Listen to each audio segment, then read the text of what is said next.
આ બધા જ સંસ્મરણો આપણા અંદર ક્યાંક ને ક્યાંક સમાયેલા છે. એ બધી જ ફાઇલ આપણા અંદર સ્ટોર્ડ છે. પણ એ સંસ્મરણોને તાજા કરવા માટે જ્યારે કથાના માધ્યમથી એ પ્રસંગોને આપણે શ્રવણ કરીએ છીએ, ત્યારે પુનઃ આપણું મન એ દિવ્ય વાતાવરણના અંદર એ દિવ્ય ક્ષણોને અનુભવ કરી લેતું હોય છે. કથા એક અદ્ભુત મેડિટેશન છે. અહીંયા બોલાતા એક એક શબ્દ એ મનમાં કોઈક ને કોઈક સંસ્મરણને પ્રગટ કરે છે. જે વ્રજમાં ગયા હશે અને વ્રજ શબ્દ બોલાય તો એ વ્રજનું ચિત્ર એમના સામે પ્રદર્શિત બને. અને કદાચ જે વ્રજમાં નથી ગયા તો એ વ્રજનું એક કાલ્પનિક સ્વરૂપ એમના મનમાં પ્રગટ થાય અને કલ્પના કરી શકે કે વ્રજ આવું હોઈ શકે. સિનેમાના અંદર અમુક અમુક પાત્રો ભજવવામાં આવે. આપણે અર્જુનને જોયો નથી, અર્જુન કેવો છે, પણ સિરિયલના અંદર આપણને જે અર્જુન દેખાય આપણે એવું માનીએ અર્જુન એટલે આ જ. એ અર્જુન કેવો હતો આપણને ખબર નથી. એ રીતે ભગવાન કૃષ્ણ પણ કેવા હતા ઓરિજિનલી આપણને ખબર નથી. પણ શ્રીનાથજી બાવાને જોઈએ એટલે થાય આ જ કૃષ્ણ. કે તમારા ઘરે જે ઠાકોરજી બિરાજતા હોય આ જ કૃષ્ણ. અને પછી એ જ કૃષ્ણનું મુખારવિંદ તમારા મનમાં સમાવા લાગે, એનું સ્મરણ થવા લાગે, એમાં આસક્તિ થવા લાગે, એમાં જોડાણ થવા લાગે, એમાં અટેચમેન્ટ થવા લાગે. ગોપી બોલીએ ત્યારે એક કાલ્પનિક ગોપી આપણામાં પ્રગટ થાય છે. તો જે જે શબ્દો અહીંયાથી બોલાતા જાય છે આપણા માનસ પટલ ઉપર એ ચિત્રો પ્રગટ થતા જાય છે. અને આપણા બધાની જે મેમરી છે એ ફોટોજેનિક મેમરી છે. આપણે વિચાર ક્યારે પણ શબ્દોમાં નહીં કરીએ, પણ વિચાર હંમેશા ચિત્રોમાં કરશું. ચિંતન અને સ્મરણ શબ્દોમાં નહીં કરીએ, પણ ચિંતન અને સ્મરણ ચિત્રોમાં કરશું. તમે જ્યારે કોઈ પણ વસ્તુનો આંખ બંધ કરીને વિચાર કરો છો ત્યારે તમને શબ્દ નથી દેખાતા, પણ ચિત્ર દેખાય છે. અને એટલે નાના બાળકોને જ્યારે આપણે સમજાવવા જઈએ છીએ ત્યારે ચિત્રથી સમજાવીએ છીએ, શબ્દથી નહીં. ઘડો એટલે પછી ઘડાનો પિક્ચર એને બતાડવો પડે કે આને ઘડો કહેવાય. તો જ્યારે આપણે કથામાં બેઠા હોઈએ એ જે જે શબ્દો બોલાતા જાય તે ચિત્ર તમારા સામે પ્રસ્તુત થતા જાય અને એ જ ચિત્રો આપણા અંદર સમાતા જાય. એક વ્યક્તિને ઉટપટાંગ સપનું આવ્યું. એને સપનામાં દેખાયું કે સોનાનો ઘોડો ઉડી રહ્યો છે. એટલે પછી કોઈક સંતને જઈને એને પૂછ્યું કે આ સોનાનો ઘોડો ઉડી રહ્યો છે એવો મને સપનું આવ્યું, એના પાછળ કોઈ તાત્પર્ય, કોઈ લોજિક, એટલે એને શું માનવું? તો એને સોનાનો ઘોડો ઉડતો દેખાયો.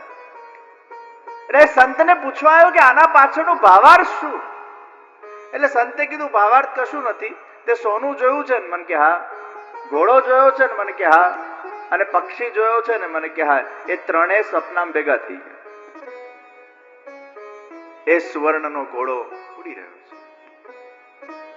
તો દરેક વસ્તુના સંસ્મરણો વ્યક્તિના મનમાં ક્યાંક ને ક્યાંક સ્ટોર થાય છે.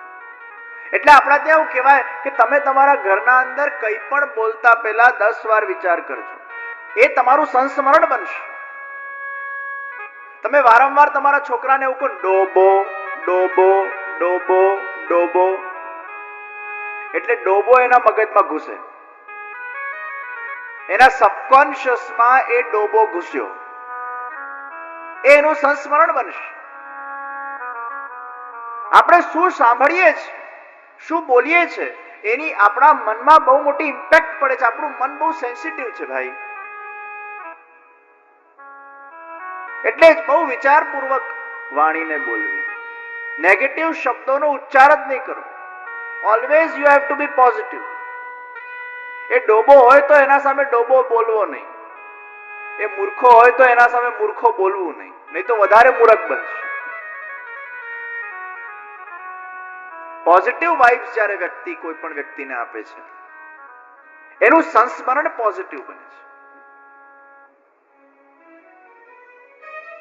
એટલે જ કહેવામાં આવ્યું, જે ઘરમાં ભગવત સત્સંગ થાય, ભગવત કીર્તન થાય, ભગવત ગુણગાન થાય, એ ઘરના વાઇબ્રેશન સારા હોય, કારણ કે એવા શબ્દો ત્યાં બોલાય છે ઘરમાં.